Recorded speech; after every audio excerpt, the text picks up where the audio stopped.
La Tierra es un sistema dinámico que cambia con el tiempo de forma natural. Las erupciones volcánicas, las variaciones en la actividad solar y los cambios periódicos en el eje y órbita de la Tierra son todos fenómenos que influyen en el clima porque tienen efectos o bien en la energía solar que llega a la superficie de la Tierra o bien en la energía emitida por la Tierra. Sin embargo, actualmente nos encontramos ante un cambio climático originado por la actividad humana, es decir, antropogénico, y extremadamente rápido. Los cambios en los usos del suelo y sobre todo el uso creciente de los combustibles fósiles nos han llevado a un ritmo de emisiones de gases de efecto invernadero sin precedentes. Estos gases reabsorben parte de la radiación emitida por la Tierra al ser calentada por el Sol, por lo que si incrementa la concentración de gases de efecto invernadero, el calor que no es liberado se acumula y calienta la superficie de la Tierra. El CO2 es uno de estos gases. Desde mediados del siglo XIX, la concentración de CO2 en la atmósfera ha aumentado casi un 50%, decenas de veces más rápido que en los máximos cambios registrados en los últimos 800.000 años.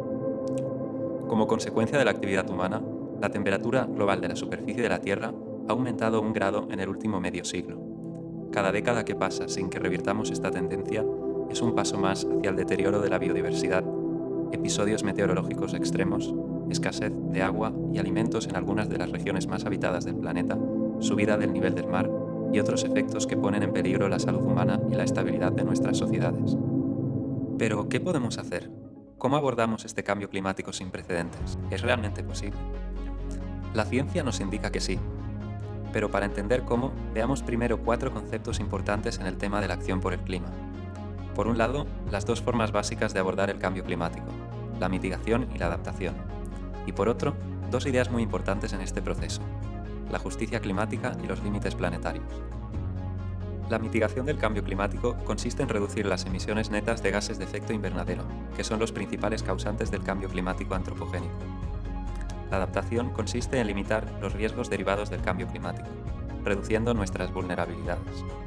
Así pues, las estrategias de mitigación actúan sobre las causas, las estrategias de adaptación sobre las consecuencias del cambio climático. Como vemos, son estrategias complementarias. En este vídeo nos centraremos en las estrategias de mitigación. A la hora de mitigar el cambio climático es muy importante tener en cuenta 2 conceptos.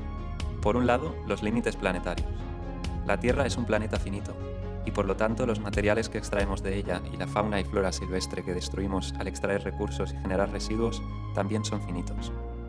Por otro lado, e igualmente importante, la justicia climática.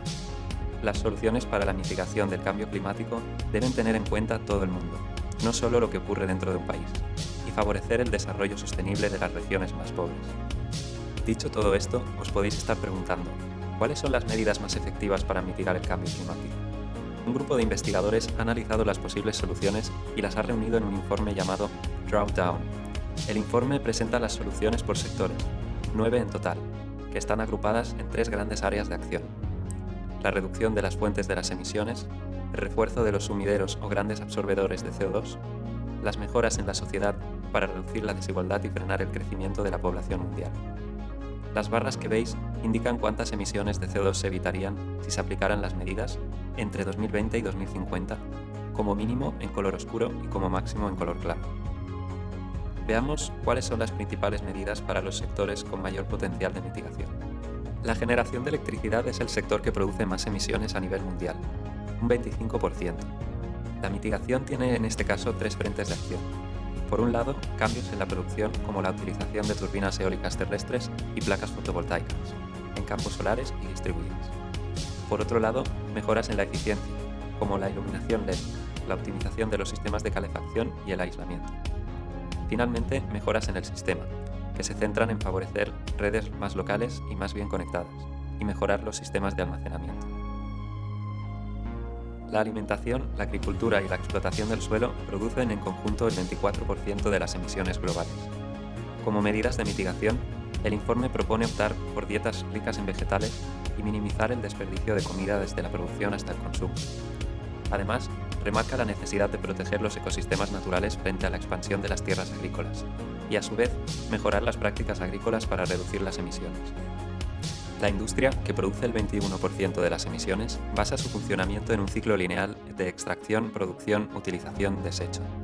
Es fundamental para frenar la generación de residuos y también las emisiones reutilizar materiales, así como también utilizar materiales adecuados. Tal vez sorprendentemente, la gestión de los refrigerantes y la utilización de refrigerantes alternativos tiene un enorme potencial de mitigación. Aunque no sorprende tanto si tenemos en cuenta que los HCCs, las moléculas más empleadas en la refrigeración, son gases de efecto invernadero muy potentes. El transporte es otro sector importante.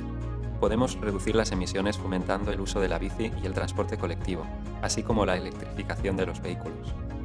La construcción de edificios y la mejora de los edificios pueden contribuir a la mitigación mediante la optimización de los sistemas de calefacción y refrigeración, el uso de materiales aislantes y la instalación de cocinas limpias. Los sumideros con mayor potencial de mitigación son, según los autores del informe, los sumideros terrestres. El carbono es absorbido por las plantas y transformado en estructura vegetal, y de ahí pasa a otros organismos, como nosotros, y también al suelo, a medida que los restos vegetales se descomponen y son enterrados. Los ecosistemas naturales son muy eficientes capturando carbono, por lo que su protección y restauración es muy importante.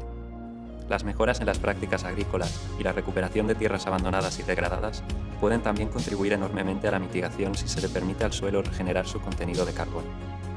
Finalmente, el sector de la salud y la educación. ¿Os habéis parado a pensar cuánta gente comerá, se moverá, trabajará, utilizará recursos o generará residuos en 2050?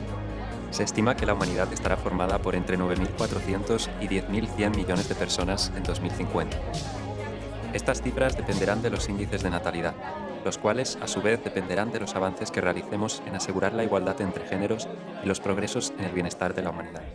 En total, las medidas expuestas pueden reducir las emisiones de las próximas 3 décadas entre 970 y 1.590 gigatoneladas equivalentes de CO2. Según el informe Drawdown, esto sería suficiente para alcanzar cero emisiones netas en 2060 o incluso en mitad de la década de 2040, respectivamente. Mejor antes que después, y ya hemos visto que es necesario actuar desde todos los frentes. La combinación de soluciones es la única solución.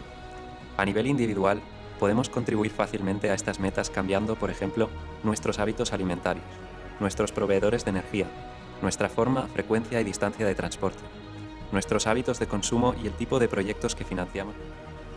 Muchas gracias por ver este vídeo. Dadle a like si os ha gustado y compartidlo si queréis que esta información llegue a más personas. Si queréis saber más sobre soluciones al alcance del individuo, podéis visitar nuestro perfil de Instagram. ¡Hasta pronto!